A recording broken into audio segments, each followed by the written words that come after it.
Hello and good evening, all. This is Belial. Welcome to the Tea House. It's been a while since I've done an upload. I've been busy with this thing called life. It's really a lot of stuff going on in my personal and professional life, so I haven't had a lot of time to do uploads. The last couple of hours, last couple of parts of today, I've been thinking about this one quote, this one story. So this gentleman, he was a sailor who was shipwrecked in the Atlantic at the just the beginning of the onset of the Great War, the First World War, which, as any fans of this channel, if I can call anyone fans, can tell I am a fan of an enthusiast of the history of the Great War, the First World War.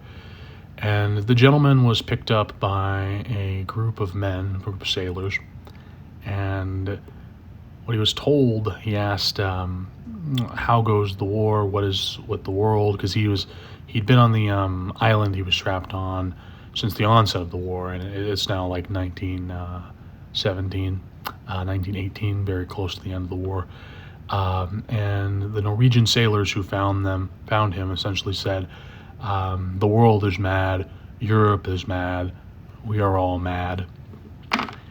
And that's essentially how I feel in the last, very much so in the last couple of months of events that have happened within my own country, the United States of America, as well as just watching the greater geopolitical issues that unfold around us.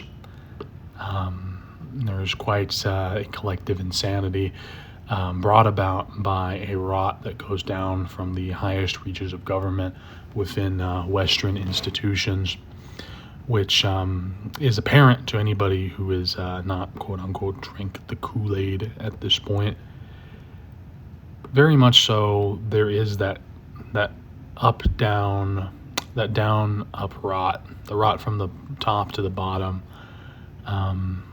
brought about by people who may believe in their own hype or may just be trying to protect themselves from the inevitable consequences of their own actions. I don't know what to say to the Republic anymore. Certainly, we are not living within any sort of semblance of what Jefferson or any of the founding fathers really had thought about the American Republic or the American experiment. We've kidnapped a head of state in the last few months.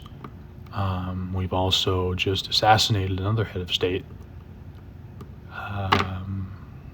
The Epstein files have come out and have been heavily redacted, much to the chagrin of the general public and the anger of the general public. Essentially, the goalposts and the tribalism are always moving, and there are certainly still people who believe that a political solution is what will protect them and save them in this republic, in this era of a downfall, this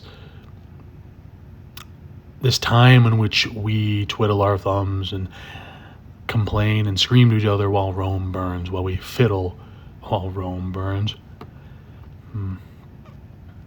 Certainly it's not a very good time, even to the point where my own father, the person I talk to very much, and often has very strange opinions, but nothing offensive in the least, or not intelligent, but normally a very things will work out kind of person, essentially saying like things are not normal in this regard.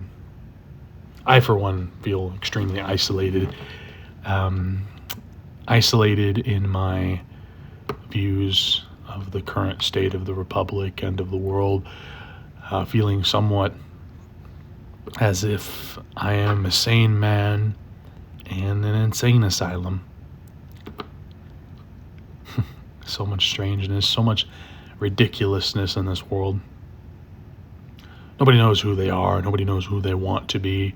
Nobody knows the aspirations. Nobody understands their own civilizational struggles. No one understands the different mechanisms that push men like pawns across a board. And still they complain, and they complain and they say that, oh, someone else told me to do this. Someone else told me to do this. So that's why I'm morally superior. Oh, I'm just following orders. Might makes right.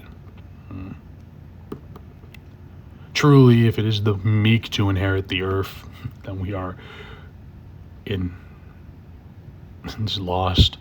I don't know. The events of the last few months have definitely been what some would call living in interesting times. It's not something I necessarily would enjoy, but it is something that we do live in. There are many economic things behind the scene, from the Chinese government essentially propping up and devaluing the yuan and propping up the US dollar, which is certainly something going on right now.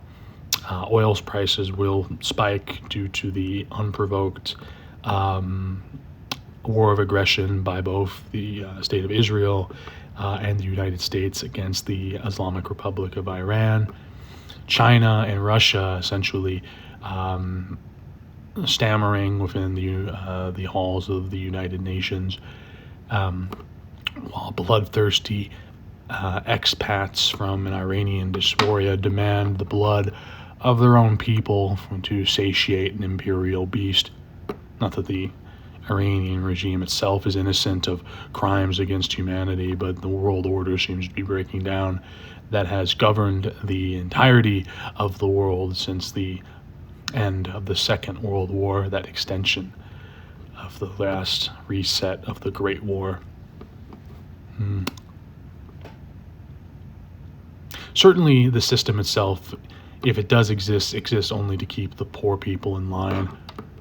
While people like Epstein and Trump and the cohorts are allowed to do as they wish, they essentially will see no justice, to the point where I was surprised that Prince Andrew was arrested at all. I don't know.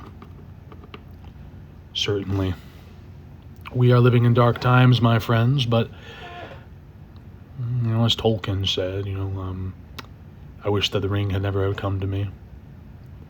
I wish that none of this had happened. But it is not for us to question such things. We only get to decide what we do with the time we are given. Anyways, this has been a quiet little discussion with Belial. I normally put a disclaimer in front to say, take care of yourself from political things, but if you ignore politics, eventually politics won't ignore you. And that is all. I may upload again later. I appreciate you all sticking with me. Thank you for the 35 subscribers, and I hope to continue uploading more poetry as the time allows me. Thank you. Have a good evening. Goodbye.